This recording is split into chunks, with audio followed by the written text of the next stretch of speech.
speak of the devil. Pardon me, please.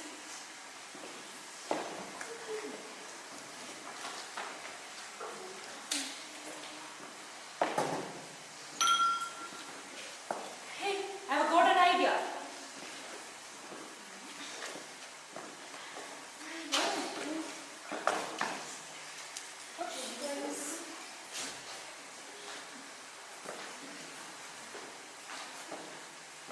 What are you trying to do? We'll meet you in the study. Yes, sir. I don't seem to hear anything.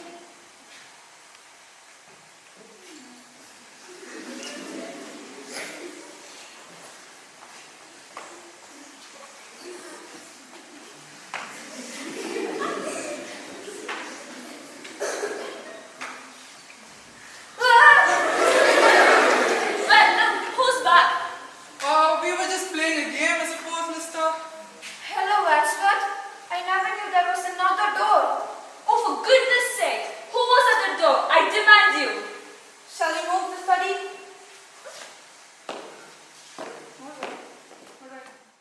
I'm ready to find out. I've done nothing wrong. I'm leaving. Well, really? My task this evening is to expose your secrets to each other, rendering you all culpable in each other's indiscretions. Ladies and gentlemen, allow me to present your host this evening and a blackmailer for life, Mr. Body. Blackmailer? How do you do? Who do you think you are? And how you brought me for Congress? Writing all these good people, I don't get what's in it for you. What did we do for you to blackmail us? Why are you blackmailers? I'm frustrated that I find you are blackmailed. There's one more piece of information. The police are coming in less than an hour. The what? I'm willing to call the police off unless you agree to double down. Or again, unless what? Well, there is something you can do for me that can change the entire game. That can prevent me from placing the suitcase full of evidence in the hands of the police. Something I just can't bear to do myself.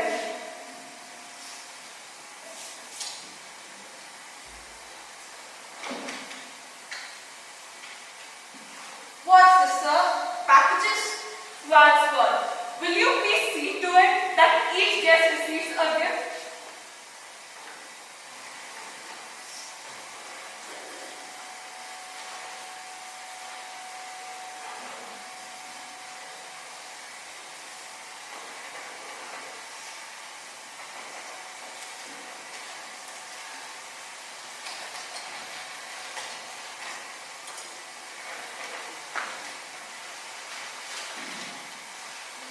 A candlestick, a wrench, A revolver? A dagger? it's a snake! That's a rope. In your hands, you each have a legal weapon. You all came here tonight thinking the evidence against you was so terrible that you would do anything to keep it a secret. I'm putting that theory to a test. What do you mean? I didn't require double payment if I had to pay Mr. Wadsworth for his silence. What? Why do you think he called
Mrs. White, let's go keep distance safe. Okay, now someone has to move the body. You will move it. Obviously, you're strong. Look at you. You have to move it. You're stronger than me, you're older than me, bro. Okay, fine. Let's decide it with rock, paper, and scissors. Yeah. Rock, paper, scissors. You lose. All right. That is tough. She's so heavy. Not just in this way. No man's right mind will ever be alone with you.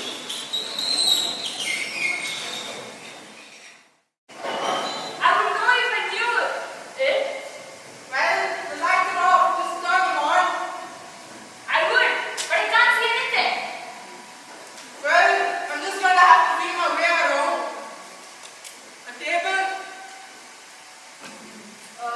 Chair, some books, a body, body. a body.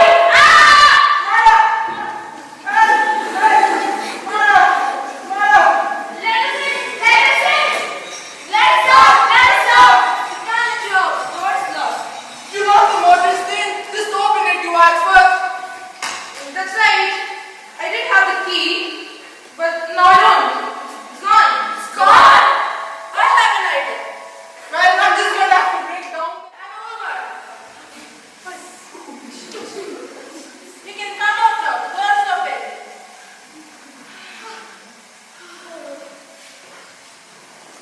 This dead body in the launch. The motorist is dead. Well, the traffic killed him. He was already dead when we found him. Jesus Christ, who designed this place? Barker Brothers. Wait, the bodies. Don't worry, it's not the police. It's the police. Okay, I'm going to open the door. No. Well, it's the decent thing to do.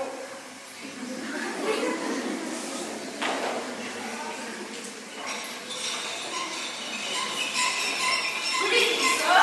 Good evening, officer. We've been expecting you. You have? We haven't?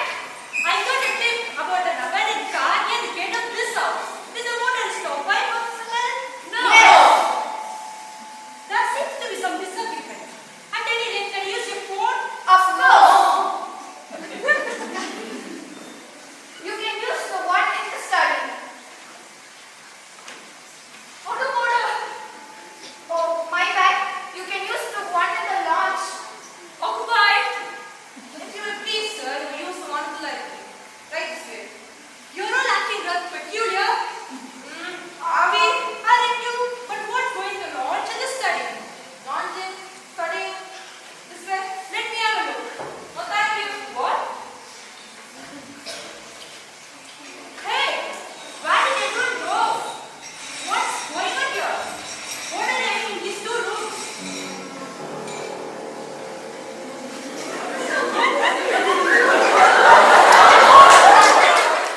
They are Honest when in fun, Jack when in country. Jack Worthing, who leads a double life with double lives and double names. Enacted by Shivani of class 12. How do I do this? I'm so confused. Algernon Moncrief, a young, upper-class man who doesn't work and hates social obligations, who's always hungry and in love with sesame. Enacted by Pooja Kate of class 12. Hello, Ernest. I'm hungry, but I can't eat sesame. I'm in love with her. Miss Gwendolyn Fairfax, the only daughter of Lady Bracknell, who's obedient, beautiful, and tries hard to be romantic. Enacted by Alia S. of class 12. Cecily Cardew, a young, romantic, smart girl, is very pretty. Enacted by Subiksha of class 12.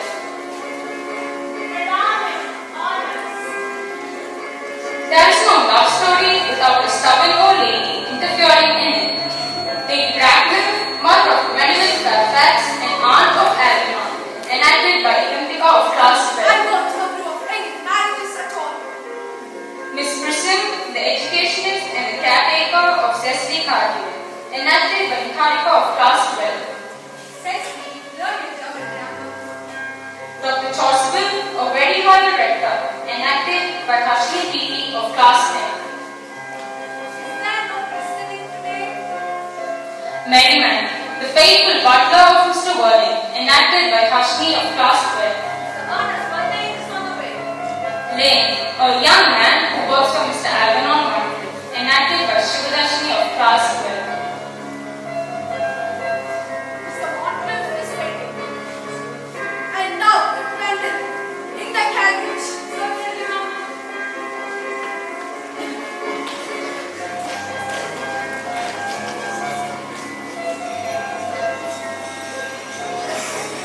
Act 1. Morning room in Algernon's flat in Halfmoon Street. The room is luxuriously and artistically furnished. The sound of a piano is heard in the adjoining room.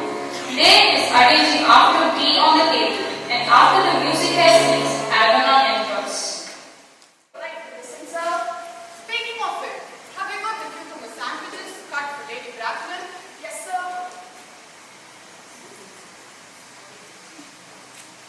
Mr. Ernest Worthing. How are you, dear Ernest? What brings you up in town? Oh, pleasure, pleasure. What else should one bring anywhere? Eating as usual, I see. And hello, why all these cups? Why cucumber sandwiches? Who's coming to tea? Oh, merely. Aunt Augusta and Gwendolyn. How perfectly delightful. Yes, that's all very well. But I don't think Aunt Augusta will quite approve of you being here. May I ask why? My dear fellow, the way you flirt with Gwendolyn is perfectly disgraceful. It's as bad the way Gwendolyn flirts with you. I'm in love with Gwendolyn. I've come to town only to propose to her. I thought you'd come up for pleasure. I call it a business. Besides, you've left a cigarette case in my house, and it says someone's name was Cecily. Do you know anyone named Cecily? Cecily, what on earth do you mean as this Cecily? I do not know anyone of the name. Bring me the cigarette case Mr. Worthing left the last time he dined here. It's rather mean of you, Ernest, I must say. Now that I look at this isn't yours after all. Of course it's mine. You've seen it with me 100 times. Yes, but this cigarette case was presented from someone in the name of Cecily. And you just said you didn't know anyone of that name. Well, Cecily happens to be my aunt. Your aunt? Yes, charming old lady she is. Lives in Tunbridge. Just Yes, but why does your aunt call you her uncle?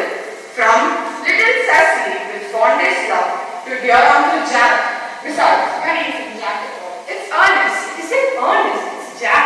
You've told me it was Ernest. I've introduced you to everyone in the name of Ernest. It's on all of your cards. Here's one of them. Well, my name is Ernest and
they be allowed to take advantage of Lady Bracknell's temporary absence? I would certainly advise you to do so. Miss Fairfax, ever since I met you, I've admired you more than any girl I've ever met since I met you. Yes, I'm quite aware of this fact. The moment Algernon mentioned to me that he has a friend called Ernest, I knew I was destined to love him. You really love me, Gwendolyn? Passionately. But you mean to say that you wouldn't love me if my name wasn't Ernest? But your name is Ernest. Gwendolyn, I must say, there are lots of other names. Jack, for instance, is a charming name. Jack? No, that is very little music in the name Jack. The only really safe name is Ernest. Well, I must take Christ at once. I mean, we must get married at once. Married is the word? Yes, you know that I love you. I adore you, but you haven't proposed to me yet. Well, may I propose to you now? So, Gwendolyn, will you marry me? I will. So one thing, Raisa, from this semi-Indian posture, it is most difficult. Mama, I best beg you to retire. There's no place for you. Besides, Mr. Worthing has not quite finished yet. Finish what, may I ask? I'm engaged to Mr. Worthing, Mama. Pardon me? You're not engaged to anyone. Gwendolyn, leave to the carriage. Certainly, Mama. Did it go all right, old boy? You don't mean to say Gwendolyn refused you? Oh, Gwendolyn is as right as a trivet. As far as she's concerned, we are engaged. Her mother, however, is perfectly unbalanced. She's a monster without real views. I suppose I should talk to you about your own aunt that way. My dear fellow, I love hearing my relatives' abuse. It's the only thing that makes me put up with them at all. By the way, have you told Gwendolyn the truth about your brother? Oh, by the end of the week, I'll say that he died in Paris of a severe chill. But didn't you tell Miss Cardew was a little too interested in your poor brother Ernest?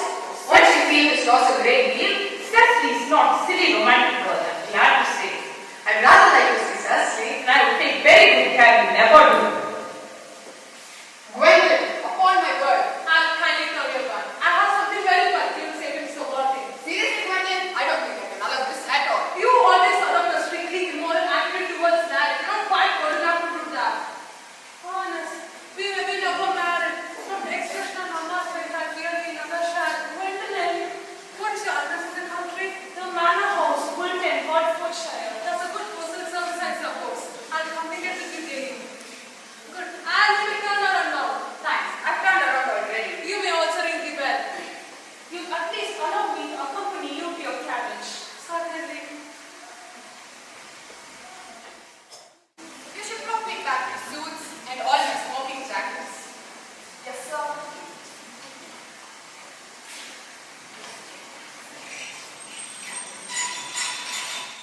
Garden, an old-fashioned one. Time of year, July. Table covered with books. Miss Prism discovered seated at the table. Cecily, Cecily! Your German grammar is on the table. Pray open it at page 50. We will repeat yesterday's lesson. But I don't like German. I say Dr. Shastra coming up from the garden. Dr. Chaucer, this is indeed a surprise. And how are we this morning, Miss Priscilla? You are, I trust, well. Miss Prism has been complaining of a slight headache. I think it would do us so much good to have a short stroll with you in the park, Dr. Shastra. Cecily, I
Baba. That's the last time I ever do. It's pleasant, is it not, to see so perfect reconciliation. I think we must see these two brothers together. Yes. Cecily, you will come with us. Ah, you young scoundrel! You must get out of this place as soon as possible. I certainly am not going until your warning. I have put Mr. Ernest staying in the room next to yours, sir. I suppose that is all right. What? Yes, sir. I suppose I can't stay for more than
christening of Jack and Algernon to the name Ernest. Lady Bracknell forbids Algernon to be baptized. I don't think the christenings are of much practical value to either of us, Dr. Chosman. Indeed, I've just been informed by the few openers that for the last 1.5 hours, Miss Prism has been waiting for me in the vestry. Miss Prism? Did I hear you mention Miss Prism? Yes, Lady Bracknell, I'm on my way to receive her. I must see her at once. Let her be sent for. She approaches, she is here. I was told you expected me in the vestry. I have been waiting for you there for an hour and 3/4. Miss Prism! Prism, that's the baby. 28 years ago, you left Lord Bracknell's house in charge of a pen letter. The baby which you never returned. That's the baby, Prism. Lady Bracknell, I happen to be ashamed. I do not know. On the morning of the day you mentioned, I took the baby out in his perambulator. I had also with me a somewhat old capacious handbag. In a moment of mental abstraction, for which I can never forgive myself, I placed the baby in the handbag. But where did you deposit the handbag? I left it in the clock room of Victoria Railway Station. Gwendolyn, wait here for me. If you're not too long, I'll wait here for all my life. Is this the handbag, Miss Prism? The bag is undoubtedly mine. Miss Prism, I was the baby in the handbag. You? Yes. Mr. Worley, I'm unmarried. Lady Bracknell, would you kindly inform me who I am? You're the son of my poor sister, Mrs. Swanfield, and consequently Algernon, elder brother. Al's elder brother? I knew I had a brother. Cecily, how could you ever doubt that I had a brother? Dr. Chosman, my unfortunate brother. Miss Prism,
Good morning, anesthesia.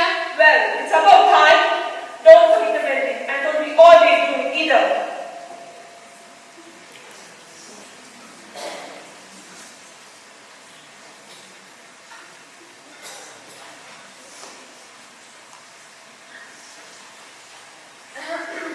Yes. Good morning, stepmother. Pick up the laundry and get on with the duties. Yes, stepmother. Mother, mother, mother! You did it, don't call my own mother! What have you done? She put him down, I'll beat her and mouth her to my teacher! Cinderella, come here. Stepmother, please do repeat the time. Silence.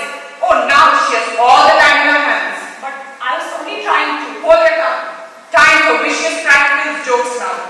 Well, maybe we can put it to good use. There's a large tub in the main hall, clean it. And the windows upstairs and down, wash them. Ah yes, and the tapestries and the draperies. I just finished it. Do them again. Yes, stepmother.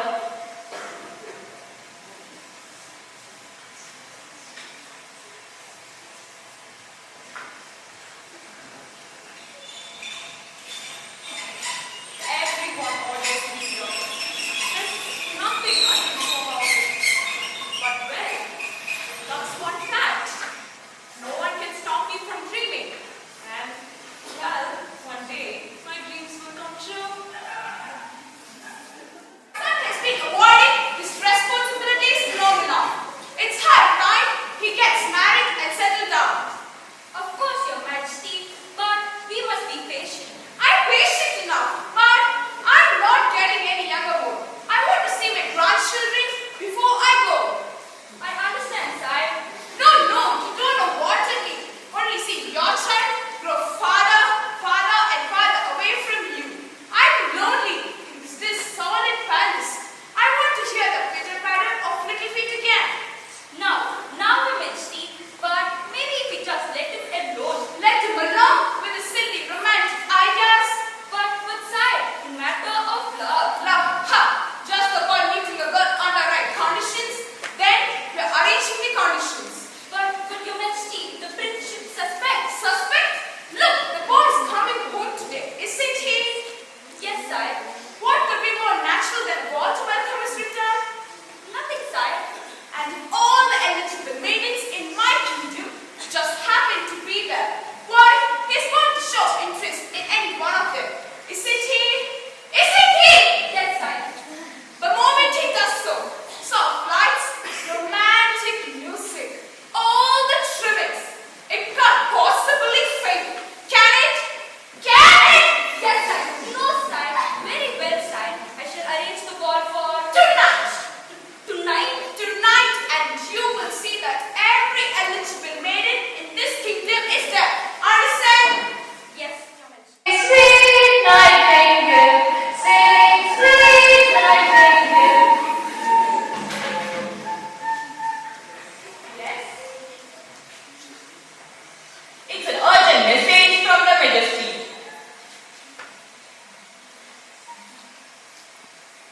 He said it's an urgent message. But should I include the music lesson? Oh, perhaps I should. You clumsy! You did it on purpose! Oh, please, you! You're always hitting me! Girls, It's half life, mother! girls, remember. Excuse me, stepmother. Cinderella, I want it now in But this just came from the palace. From the palace? Give it here! Let me have it! That's mine! No, it's not! Well, I'll read it.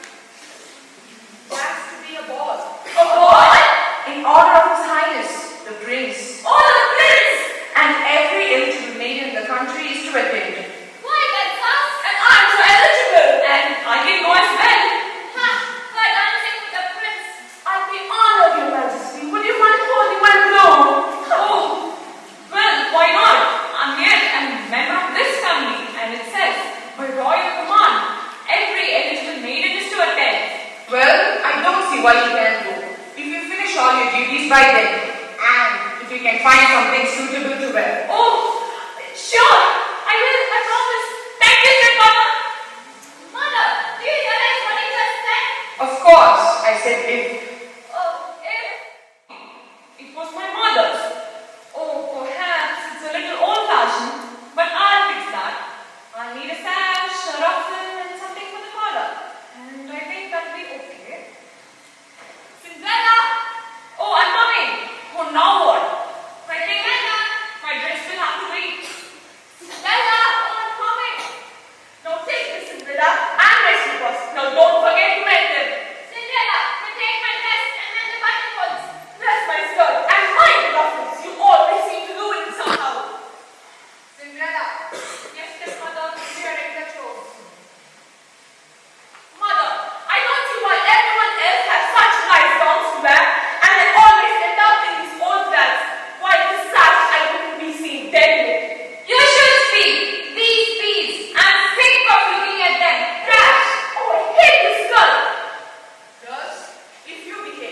We can go get yourselves some new gowns. Yes, Yes, mother. mother.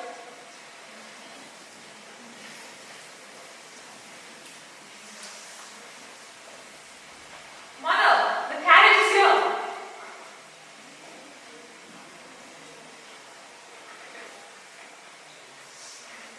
Girls, remember, if you are presented to His Highness, Please, I'm coming.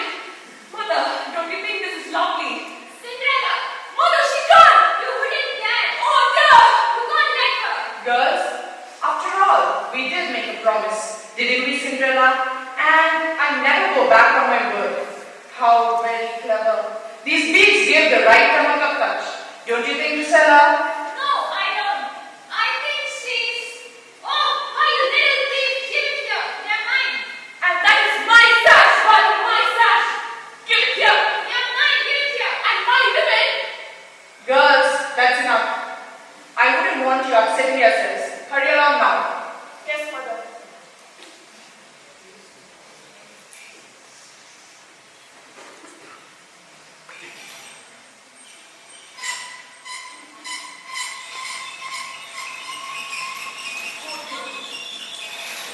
Just not true. Not true at all. I can't believe it. Not anymore. There's nothing left to believe in. Just nothing. Nothing, my child.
Frederica Eugene de la Fontaine.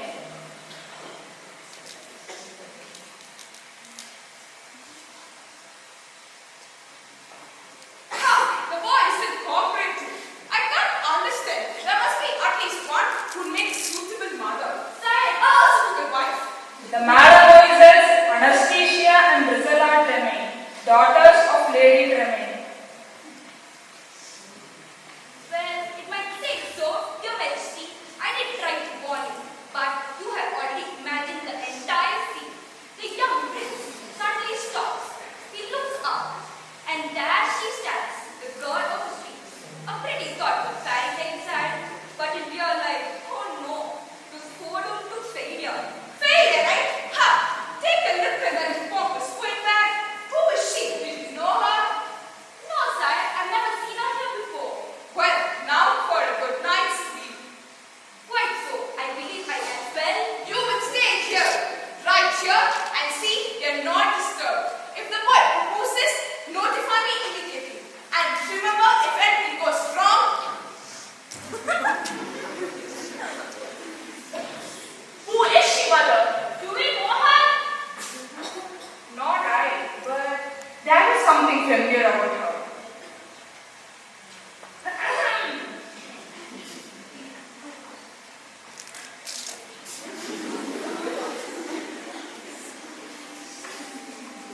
I found a love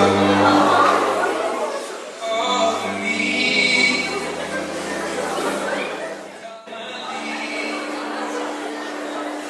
I found a girl, beautiful and sweet. I never knew you were someone waiting for me. 'Cause we were just kids when we fell in love, not knowing what it was. I will not give you up this time. Darling, just kiss me slow. Your heart is all I own, and in your eyes you're holding mine. Baby, I'm dancing in the dark, you between my arms, barefoot on the grass, listening to our favorite song. When you said you looked a mess, I whispered underneath my breath, you heard it, darling, you were perfect.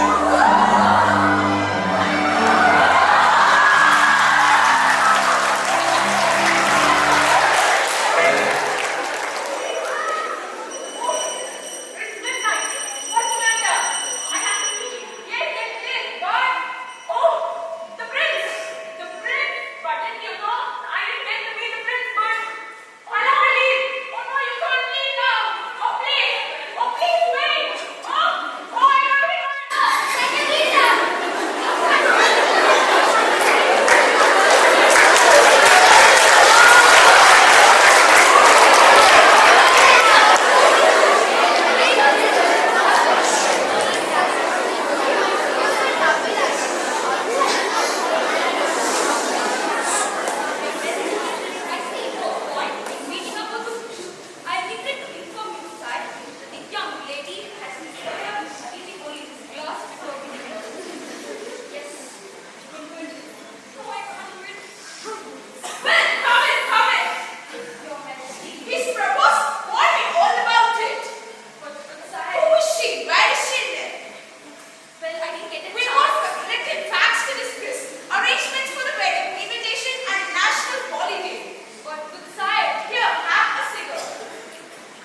the one who lost the slipper last night at the ball.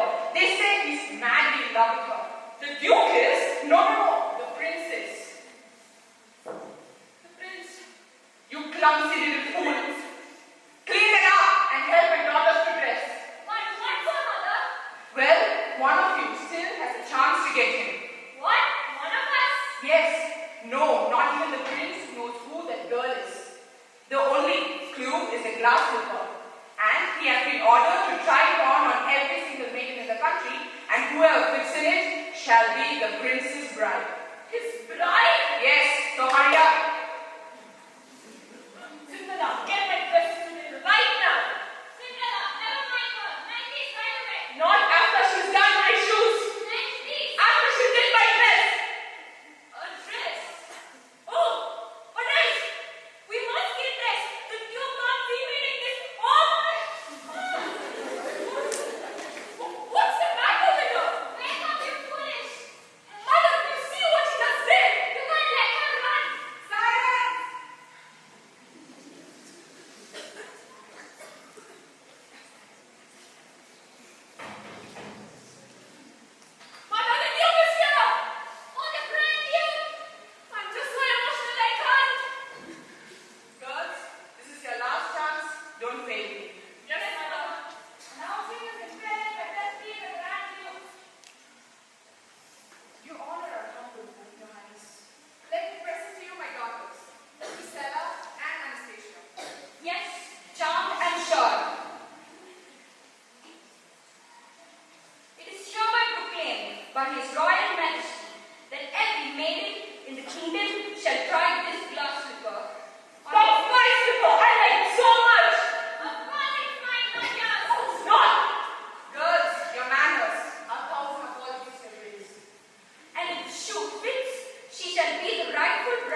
judges, sisters, teachers, and students present here.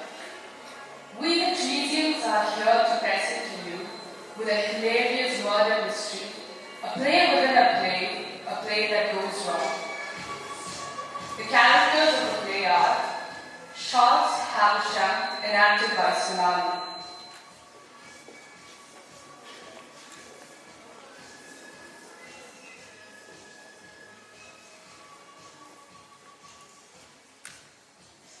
Thomas Collymore, who is the brother of Lawrence, enacted by Vaishnavi.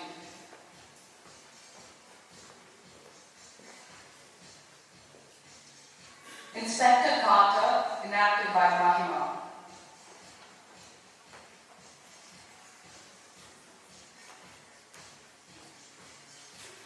Florence Collymore, who is to be engaged to Charles, and is the sister of Thomas Collymore, enacted by Swati.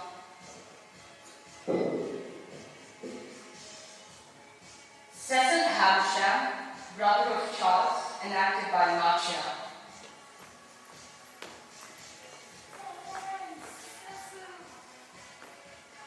The butler, enacted by Balashri's company. The gardeners, enacted by Nirmati and Adnan.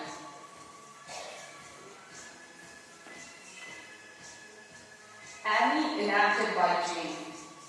You will get to know her role as you continue to watch the play. Inspector, you will be killed. And the play begins now.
was a good brother. That's the best scotch I've ever tasted. Have another. Calm your nerves. Make it another.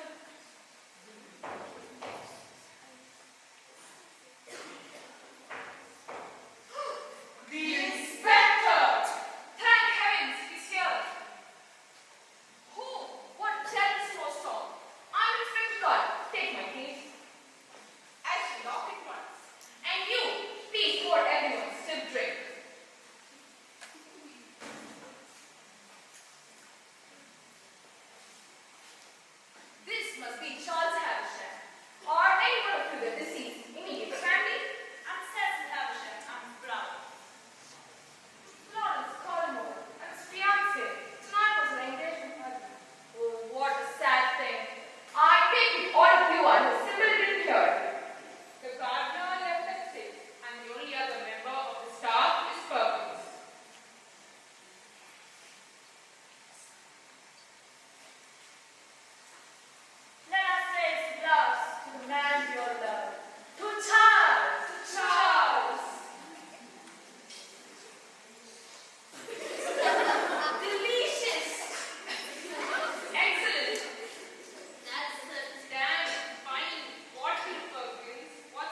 the table, Perkins.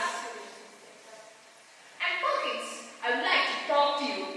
Miss Collymore and Mr. Havisham, being nice, could give us a moment's prize. Naturally. How are you feeling, Perkins? A little shaken, sir, but I'll be fine. On the contrary, I'll gladly take it. Oh, he was such a charming, kindly man. It's true, Perkins. You met him? Once at the local police station, he came in as a consultant on a fraud case I was working on. I see. How long have you been working at Havisham, Madam? 80 years, sir. 80 years. 8 years, sir. And have you enjoyed your time here, Perkins? My time at Mr. Havisham has been nothing but joy. I've been seen not only as a butler, but also as a blueprint. If you need me, I'll be in my quarters. Exits. Exits. Exits. Be so kind of you. You could call Florence or me. I'm already here. Don't ask so much of an inspector. I feel fragile. And my notebook.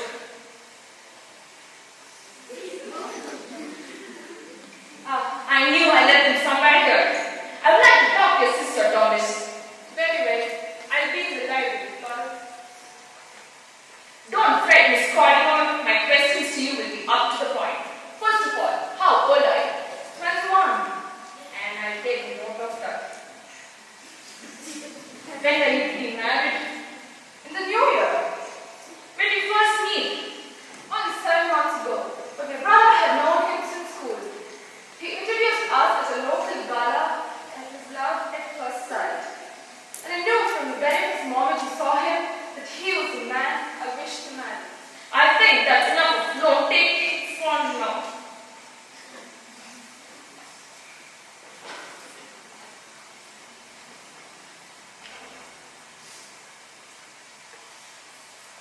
When you love someone, there's no such thing as rushing, Inspector. Do you think you were rushing into this marriage? Why wouldn't I love him? Do you love him then? How could anyone have benefited? Can you think of anyone who would have benefited from your fiance's death? Cecil? Not even Cecil! Listen to yourself, moving your line early! I wasn't having an affair! Don't raise your voice, Inspector! We're having an affair? Don't tell me to calm down! Calm down, Miss Collymore! Ah! Which letter? Then how do you explain this letter? Read my letter? I think Charles read it, then it was suicide, or indeed a murder, and was committed by you and Cecil, so that you both could be together. You diabolical beast! How can you? I won't stand for this, Inspector. Accuse me again. What are you shouting? I'm merely introduced Florence, nothing more. Florence, calm down. Stop shouting. Florence, where are you going? She's run off. I'll fetch her. I dare say the inspector has some questions for you. You are Charles' brother after all. Is that your father, the portrait? It is. And he looks just the spirit of Charles. It is. Ever since he was quite young. But last night, Cecil. Fancy the great social peace. What are you saying, Inspector? I'm saying that this night would have been the perfect one for you to kill your brother. Inspector, please, me and my brother have our difference.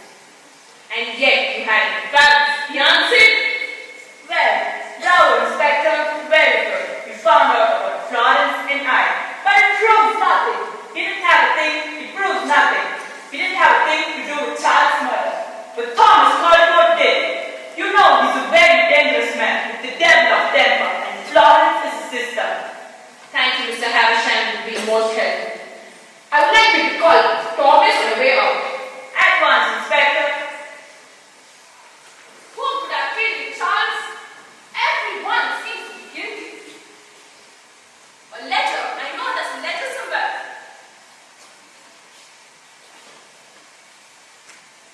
Yes, a letter with Charles' initials inscribed on it. It has notes, bills. What's this? Last will and testament of Charles Harrison? Did Good Lord. Thomas, furthermore for you, Inspector. Thank you, Cecil, but I'd like to investigate the library, if you'll excuse me.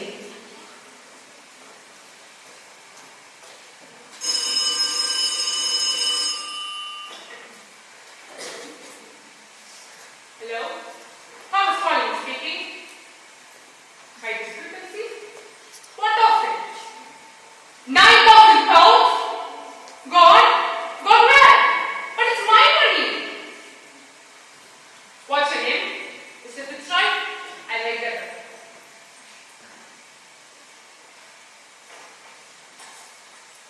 Mr.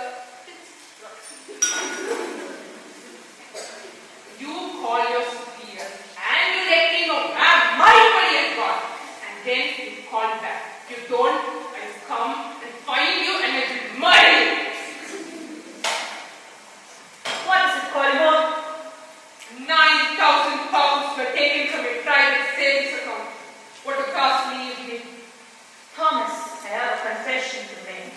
What is it, Cecil? Well, Florence and I are having an affair. What? You and my sister? You were always a snake in the grass, Cecil. It's not a thing, they're in love. My sister does not love you. How dare you lay hands on her? Your own brother's fiancé? It's disgusting. No wonder your father hated you. Don't talk about your father, Colliver.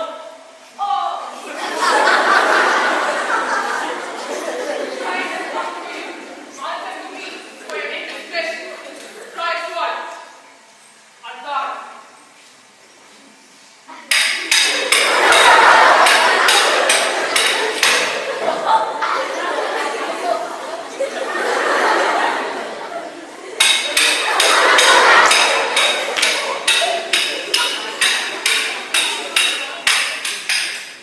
Nice try, Cecil, but you're no match for me.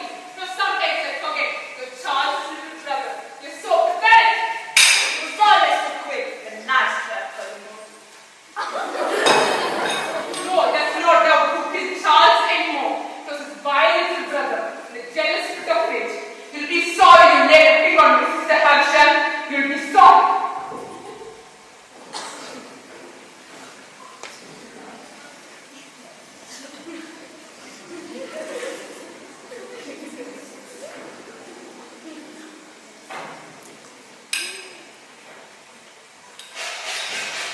Gunshot in the library. Inspector! Inspector! Where's the Inspector Carter? Report the ordinary come. Where's Florence? Where is Florence? She hasn't regained consciousness yet. You spoiled my play. It was you who brought her in. And please find a replacement now. But who's there? I just don't care. Find someone now. Right now.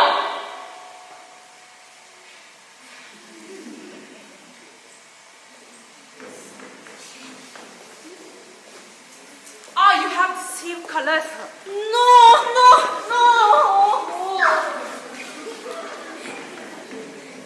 But I just came here to watch the play. If you act it well, I'll give you half of your salary. How much is that? You just got to read Florence's part. And remember, you pay for it. Just read it. What's going on? Isn't it sure Cecil has lost control? Cecil, surely not. Cecil. Cecil, surely not. Who could have killed you? Save me, brother, save me, brother, save me. God, I can't let anyone hurt a hair on my head. I shall. You shan't think. I confound it. No, stop, stop.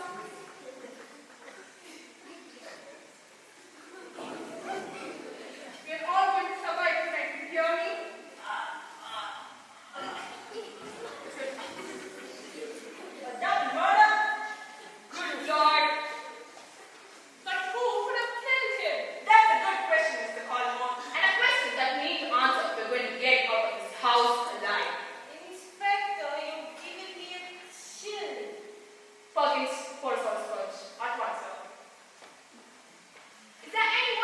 the grounds other than the four of us?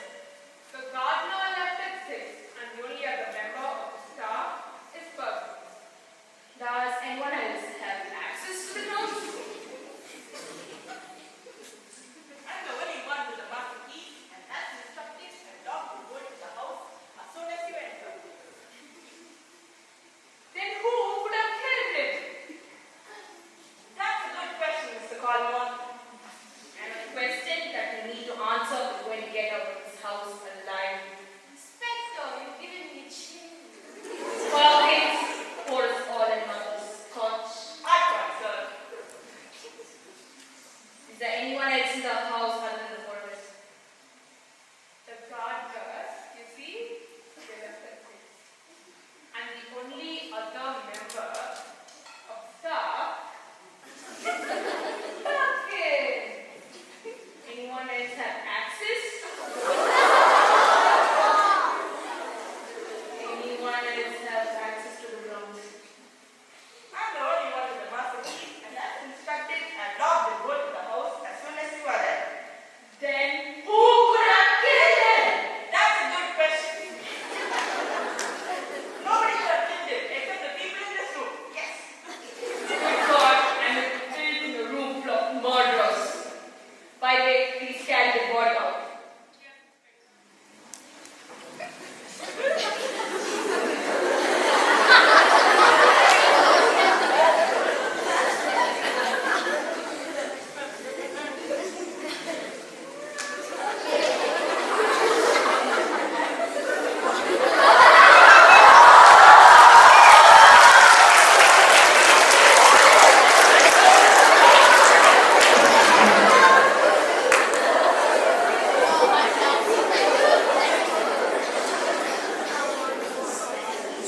Oh, the tension in this house is.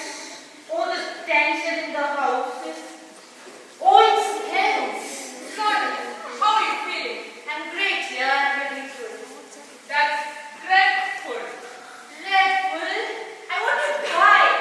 That's the spirit, Florence. But I should ask you a question, Mr. Colmore. Where were you when the guy was committed? I was on the floor with the mustache. That makes perfect sense, so aside. Kiss me 1,000 times, I'm yours. Of course, Florence, that's what brothers are for. This is a total disaster, and it's already midnight. Daniel Colmore, what speech? Yes, Inspector. I found the weapon that was used to kill Seth. You did? But who killed him?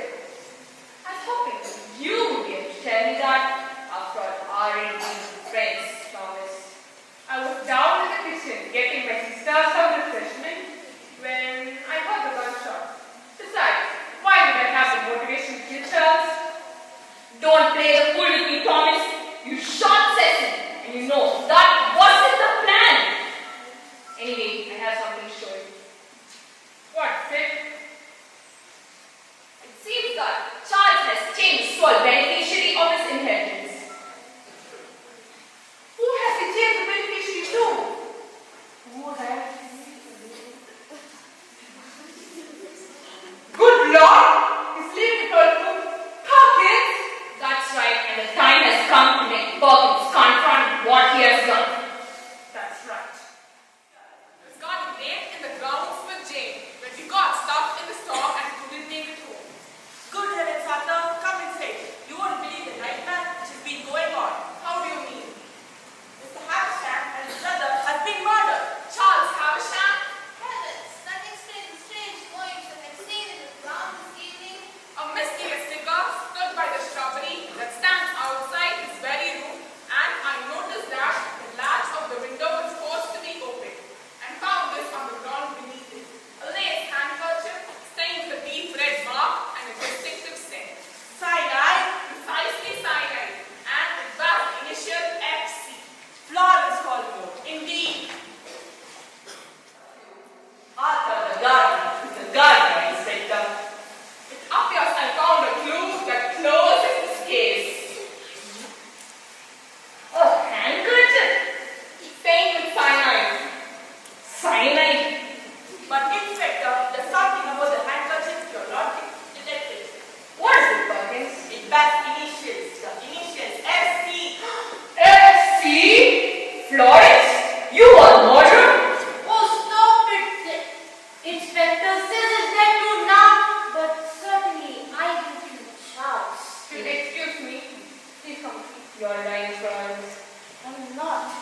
What do you have to say for yourself, Florence?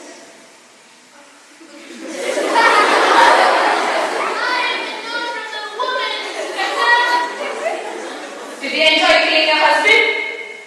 Oh, Dad, you make this accusation. Oh, calm down, Florence. I won't stand for another second in this. If I came into the door, I should go out by the window. We all know that the motive belongs to Florence, but the true motive belongs to you, Perkins. Me, Inspector. Yes, it seems that Charles has changed the sole beneficiary of his inheritance. I don't understand.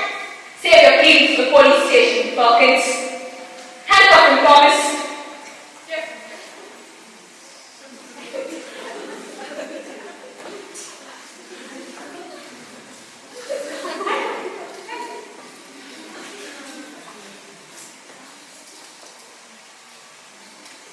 But I tell you, it's not me. What happened? I must have fainted. God, my death. What happened? I must have fainted. Cast the delicate constitution.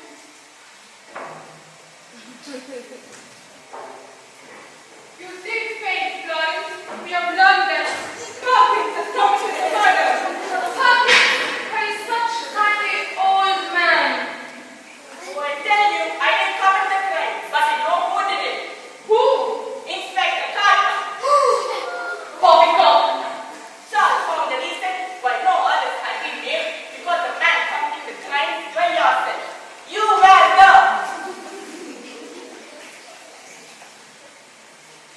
perpetrator. You were the perpetrator. You can't prove it, Perkins. Charles would, and that's why you killed him. Never. I know you're a secret, Inspector. What will you do? Kill me too? I will, Perkins. Confound it. What the devil of a situation this is? Inspector. Charles? Havisham? Sir! Charlie, you're not dead. I simply didn't do the part of sheriff you left out for me this evening. Ever since we last spoke at the police station, it was clear you thought I wasn't to you. It was at that moment I became afraid and tried to kill me. For months now I had my daughter, and tonight you fell into my trap. But what about the handcuffs back in Florence initially? Or perhaps we should ask Inspector Carter, or should I say Inspector Frederick Carter? S.C. After committing the crime, you saw Charles Will in his letter and tried to pin the whole thing on me. Damn, crafty. You damn crafty devil! Crafty indeed. Perkins here is innocent as I am. Remove those handcuffs this instant, Thomas. Yes. Drop the gun, Inspector. It's over. I came here to kill you, Charles, and I won't leave until the job is done. It's over, Inspector. I can prove your guilt in a second. I have the evidence safe in my study. What you do, Charles? Kill me in the room full of witnesses. Don't think I will do it, Carter. You try to kill me, and you're merely returning the favor. You monster! You tried to kill assassin. It's Charlie. How could you? I admit I tried to kill Selden. No, I killed only Charles. But I never met any of your citizens until my accomplice is under. It's true, your accomplice, I regret to say, was my closest friend since childhood. Isn't that right, Thomas? Yes.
new accounts. Isn't that right, Carter? Agreed, it's true. But I didn't expect your accountant to call it so fast. You rogue! I trusted you! I'm in afraid your last day! No!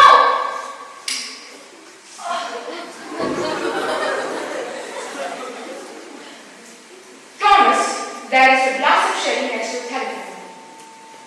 What time? Drink it up. Yes. Now tell me one last thing, Thomas. The person sheriff inspector left out for me this evening. What do you suppose I did with it? What do you mean? You don't mean? Is that the poison jelly? No! How could you do it? Line? Just die for Christ's sake, man. Just die for Christ's sake. I will not just die.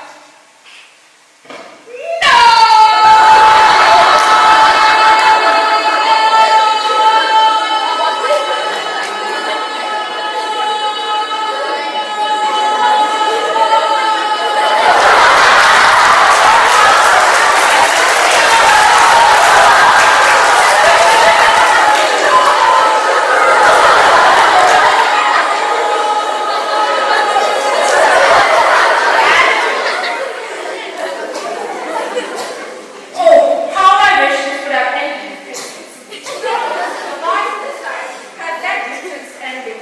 If men allow their conscience to be governed by oppress, then death and destruction shall prevail. Betrayed by my own brother, converted by my fiancé, and almost murdered by my oldest friend. Let's wish we never ever again see a murder in Havisham Manor.